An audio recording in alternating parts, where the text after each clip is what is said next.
ஒரு ஆட்சியாளன் தன்னுக்கு இருக்கக்கூடிய சட்டத்தை எவ்வாறு பயப்பட வேண்டும். மிகச்சிறந்த உதாரணம் அமர் அலிலானு அவங்க. அமர் அலிலானு அவர்கள் ஒரு ரிவாயத்தே வருகின்றது. அவர்களே இதை சொல்கின்றார்கள். எப்படி என்று சொன்னால், ரசூலுல்லாஹி ஸல்லல்லாஹு அலைஹி வஸல்லம் அவர்கள் சொல்கின்றார்கள், யார் ஒருவர் அல்லாஹ்வுக்கு உண்மையிலேயே பயப்படுகின்றார்களோ அவர்களை கண்டு உலகமே பயப்படும். அதற்கு முதன்மையான உருத்தான ஒரு உதாரணம் என்பது அமர் அலிலானு அவங்க தான். ஈரான்லயே போர் நடந்துச்சுன்னு சொன்னா அமரின் பேரு கேட்டாலே அரசர்கள் அலறுவார்கள். ஆனா அந்த இடத்துக்கெல்லாம் போனதே கிடையாது அமர் அலிலானு. பாலங்காலத்துல அவங்க அதிகமா பிரயாணம் பண்ணது ஹஜ்ஜுக்கு போவாங்க. ஜெருசலம் வெற்றி அப்ப அந்த அந்த மக்கள், அந்த ஆட்சியாளர்கள், நாங்க உமர் கையில தான் சாவியை கொடுப்போம், ரலியல்லாஹு அன்ஹு, அவங்களுக்கு தான் நான் சாவியை கொடுப்பேன்னு சொன்னனால இங்க இருந்து அங்க போனாங்க. இந்த பிரயாணம் மட்டும்தான் அவங்க போனது. அப்படிப்பட்ட அமர் அலிலானு அவங்க வாழ்க்கையில ஒரு சம்பவம் ஒண்ணு நடக்குது. என்ன அப்படின்னா, மஸ்ஜித் நபவிக்குள்ள ஒரு நாள் போறாங்க. போகும்பொழுது மஸ்ஜித் நபியை ஒட்டி ஒரு வீடு ஒண்ணு இருக்கு. அந்த வீட்டினுடைய கூரையில மழை பெஞ்சுன்னு சொன்னா தண்ணி இறங்கி அப்படியே தண்ணி ஒரு இடமா போற மாதிரி மஸ்ஜித் நபவி வாசல்ல கீழே விழுகிற மாதிரி ஒரு செட்டப் அங்க இருக்குது. எப்பப்பெல்லாம் மழை பெய்யுது அந்த இடத்துல அப்படியே சேறு சகதியமா ஆயிடுது. மண்ணு தர தானே, இப்படி மழை பெஞ்சு அது தண்ணி இறங்கி அந்த மாதிரி ஆகிற ஒரு சூழ்நிலை வரும்போது இவங்க போகிறாங்க. வரும்பொழுது பார்க்குறாங்க, ஏன் இது டிஸ்டர்பன்ஸாகவே இருக்குது, தொலை வரக்கூடிய மக்களுக்கு அந்த இடம் டிஸ்டர்பன்ஸாகவே இருக்குதுன்னு சொல்லி என்ன பண்ணுறாங்க, அந்த செட்டப் எடுத்து அப்படி தூக்கி போட்டு போயிடுறாங்க. மக்களுக்கு இடையூறாக இருக்குது. ஈமானுடைய கிளைகள் என்ன? ஈமானுடைய கிளை 70. ரசூலுல்லாஹி ஸல்லல்லாஹு அலைஹி வஸல்லம் அவர்கள் சொன்னார்கள், முதலாவது லா இலாஹ இல்லல்லாஹ். அதனுடைய முதல் தளம் 70ஆ பிரிச்சாங்க. ரசூலுல்லாஹ் 70ஆ பிரிச்சு அதனுடைய முதல் தலைமையாக இருக்கக்கூடியது வந்து வணக்கத்துக்குரியவன் அல்லாஹ்வை தவிர வேற யாரும் இல்லை என்ற இந்த ஈமானோடு இருக்கின்றது.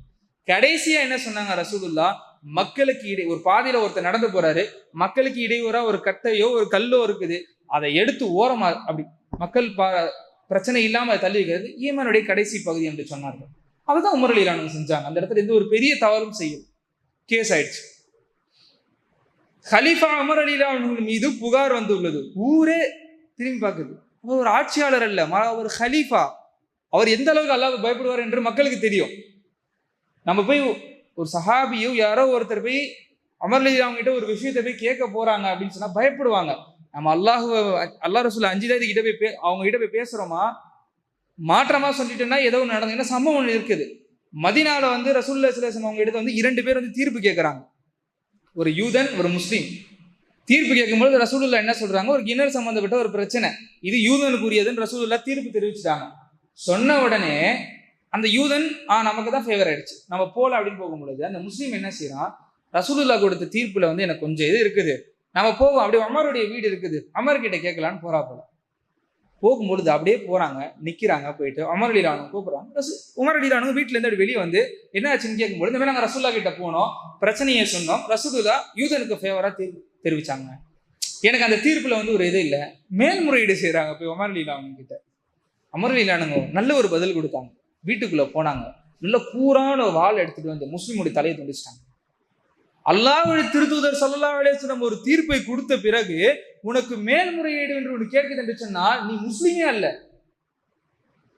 தெளிவான ஒரு பதில் அதுதான். அப்படிப்பட்ட உமர் அலிலானு மேலே ஒரு புகார் வந்திருக்கு. என்னன்னு சொன்னா, இந்த செட்டப்பை கலைச்சிட்டாங்கன்னு சொல்லி நீதிபதியாக அமர் இப்னு கஅப் ரலியல்லாஹு, உபை இப்னு கஅப் ரலியல்லாஹு அவங்க நீதிபதியாக இருக்கிறாங்க. ரொம்ப தெளிவான இன்டெலெக்சுவலான ஒரு நபர் அவர். புகார் கொடுத்தவர் யார் என்று சொன்னார், இப்னு அப்பாஸ் ரலியல்லாஹு அவர், ரசூலுல்லாஹ்வுடைய சிறிய தந்தையின் மகன். இப்னு அப்பாஸ் ரலியல்லாஹு தான் புகார் கொடுத்திருக்காங்க. காரணம் என்ன, அவங்க வீடு, அவங்க செட்டப், அதான் அந்த அந்த அந்த வடிவமைச்ச அந்த விஷயன்றது அவங்களுடைய வீட்டில் இருந்தது. என் பெர்மிஷன் இல்லாம அதை பண்ணிட்டாங்க. அவங்க கொடுத்த புகார் தான். 2 தரப்பு வாதங்களையுமே விசாரிச்சாங்க. உபை இப்னு கஅப் ரலியல்லாஹு விசாரிச்சாங்க. அமர் ரலியல்லாஹு சொன்னாங்க, இப்படி பிரச்சனையா இருக்குது, அந்த போகுது போற வர மக்களுக்கு அங்கே இடையூறா இருக்குது, இதை பண்ண வேண்டாம் அப்படின்ற மாதிரி சொன்னாங்க. இப்னு அப்பாஸ் ரலியல்லாஹு சொன்னாங்க, ஏன் வீடு, ஏன் பெர்மிஷன் கேட்டிருக்கணும், ஏன் பெர்மிஷன் இல்லாம செஞ்சது தப்பு. ஸோ இதை எல்லாம் கேட்ட உபை இப்னு கஅப் ரலியல்லாஹு என்ன சொன்னாங்க, அமர் ரலியல்லாஹு தான் தவறு. ஒரு தீர்ப்பு ஒன்று கொடுக்குறாங்க. எப்படின்னா, அமர் ரலியல்லாஹு அவங்க குனியணும், அவங்க மேல ஏறி நின்று இப்னு அப்பாஸ் ரலியல்லாஹு அந்த இதை சரி பண்ணணும் அப்படின்னு சொல்றாங்க. யாரு? 1.5 லட்சம் சதுர மைல் கிலோமீட்டருடைய பொறுப்பாளி, இந்தியாவை விட 3 மடங்கு பெருசு, அவ்வளவு பெரிய பரப்புல கொண்ட ஒரு ஜனாதிபதி, ஒரு பிரசிடென்ட் கீழே குனியணும், அந்த நாட்டில் உள்ள சாதாரண ஒரு சாமானியராக இருக்கக்கூடிய இப்னு அப்பாஸ் ரலியல்லாஹு அவர்கள் மேல் ஏறி நின்று அந்த விஷயத்தை சரி பண்ணணும். இதுதான் தீர்ப்பு. இதுதான் நம்மளுடைய தலைவர்கள். அத்தீன் நசீஹா, மார்க்கத்துல உறுதியாக இருக்கிறோம், பிறருக்கு நலவையை நாடணும். இந்த விஷயத்த ஒரு நீதிபதி தப்பா சொன்ன கூட தூக்கிடுவாங்க உமர் ரலியல்லாஹு அன்ஹு. அதுக்கு ஒரு சம்பவம் இருக்குது. இதே மாதிரி இன்னொரு பிரச்சனையில உமர் ரலியல்லாஹு அன்ஹு அவங்க மேல ஒரு புகார் கொடுக்கப்படுது. உள்ள வரும்போது பிரபலமா கேள்விப்பட்டிருப்பீங்க, ஒரு சபைக்குள்ள உமர் ரலியல்லாஹு அன்ஹு வராங்க. அந்த இடத்துல வரும்பொழுது அந்த நீதிபதி எந்திரிச்சு நின்றுட்டாரு. நீ எனக்கு நீதம் செய்ய வேண்டாம், நீ எங்களுக்கு மத்தியில் இருக்க பிரச்சனையை பண்ண வேண்டாம், ஏன்னா நான் வந்தேன்னு சொல்லி எந்திரிச்சு நின்றுட்டேன். நீ எங்க 2 பேருக்கு நீதமாவே நடந்துக்க மாட்டேன், நீ எனக்கு தான் ஃபேவர் பண்ணுவ, நீ நீதிபதியாக இருக்க வேண்டாம்னு சொல்லி இன்னொரு நீதிபதியை வச்சாங்க. அதுக்கப்புறம் இந்த பிரச்சனை நடந்துச்சு. இப்ப இப்படி இருக்கும் பொழுது உமர் ரலியல்லாஹு அன்ஹு அவர்கள் இந்த தீர்ப்பு இதை போய் செய்யணும் போறாங்க. உமர் ரலியல்லாஹு அன்ஹு குனிகிறாங்க. இப்னு அப்பாஸ் ரலியல்லாஹு அன்ஹு மேலே ஏறி நிற்கிறாங்க. அந்த குறிப்பிட்ட இடத்த மட்டும் அந்த இடத்துல செட் பண்றாங்க. செட் பண்ணி இறங்கி சொன்னாங்க, சகோதரரே, உங்கள் மேல புகார் கொடுக்கணும் தான் எனக்கு இல்லை, இது ஒரு விஷயமே இல்லை, நான் ஏன் அதை கொடுத்தேன்னு தெரியுங்களா? அந்த குறிப்பிட்ட செட்டப்பை என் பெருமானார் ஸல்லல்லாஹு அலைஹி வஸல்லம் அவங்க அமைச்சது. ரசூலுல்லாஹி ஸல்லல்லாஹு அலைஹி வஸல்லம் அந்த இடத்த தண்ணீர் ஒழிகிறதுக்காக அந்த குறிப்பிட்ட இடத்த அவங்க அமைச்சாங்க. நான் அதை இத்தனை நாளா பாதுகாத்துட்டே வந்தேன், நீங்க என்கிட்ட கேட்காம அதை எடுத்துட்டீங்க, எனக்கு ரொம்ப இதாயிடுச்சுன்னு சொல்லிய மாத்திரத்தில் அந்த மொத்த வீடியும் அல்லாஹ்வுடைய பாதையில் மஸ்ஜித் நபவிக்கு வக்ஃப் செஞ்சுட்டு போயிட்டாங்க. இதுதான் நம்மளுடைய தலைவர்கள். இப்படிதான் நம்முடைய தலைவர்கள் இருந்தார்கள். இப்படித்தான் இந்த சமுதாயத்தை உருவாக்கினார்கள். அவரிடத்துல பெரிய பொருளாதாரம் இருக்காது, அது அவங்க பொருளாதாரம் சேர்க்கக்கூடாது, மார்க்கத்துல எந்த ஒரு சட்டமும் கிடையாது, ஃபராயிதுன்னு ஒரு சட்டமே அல்லாஹ் கொடுத்திருக்கான். ஆனால் அவர்கள் அதை விட்டு விலகினார்கள். உமர் ரலியல்லாஹு அன்ஹு மரண தருவாயில அமர் இருக்க வரைக்கும் ஆட்சி அதிகாரத்துல குழப்பமே கிடையாது. எல்லா உலமாக்களும் சரி, உலமாக்கள் அல்லாத மாற்று மத அறிஞர்களும் சரி சொல்லுவது அதுதான், உமருடைய ஆட்சியில குழப்பமே கிடையாது, குழப்பத்துக்கான வாய்ப்பே கிடையாது. அப்படி இருந்து உமர் ரலியல்லாஹு அன்ஹு அவர்கள் மரண படுக்கையில 6 பேரை தேர்ந்தெடுக்கிறாங்க, அடுத்து ஹலீஃபாவா வரணும்னு சொல்லி. இந்த 6 பேர் கொண்ட குழு, நீங்க தான் தேர்ந்தெடுக்கணும் அடுத்து யாரு ஹலீஃபாவா வரணும் அப்படின்னு சொல்லி. அப்ப அங்க இருக்கக்கூடிய மக்கள்லாம் சொல்றாங்க, உமர் அவர்களே, உங்களுடைய மகன் அப்துல்லா நீதமா ஆட்சி நடத்துறதுக்கு எல்லா தகுதியுமே இருக்குது.